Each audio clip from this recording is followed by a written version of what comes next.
Bonjour, aujourd'hui nous allons parler des règles de câblage fondamentales en tant qu'instrumentiste.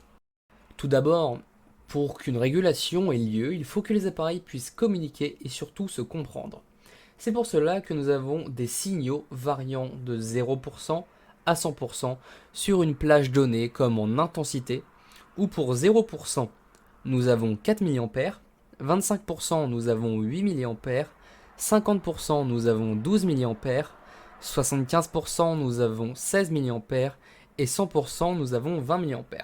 En tension, où pour 0% nous avons 1 volt, 25% nous avons 2 volts, 50% nous avons 3 volts, 75% nous avons 4 volts et 100% nous avons 5 volts.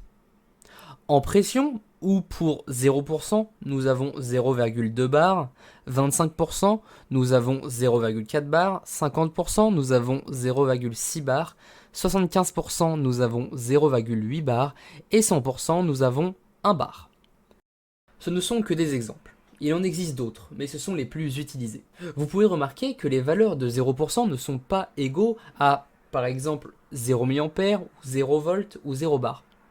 Cela permet de différencier la valeur de 0% et la valeur en cas de problème sur la ligne, par exemple une rupture d'un câble.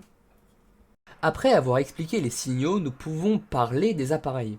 Il existe des appareils dits actifs, ils donnent la polarisation du circuit, et des appareils dits passifs, ils ne donnent pas la polarisation du circuit. Cette polarisation est faite par un autre appareil. Par exemple, un transmetteur 4 fils, donc actif, va donner la polarisation du circuit.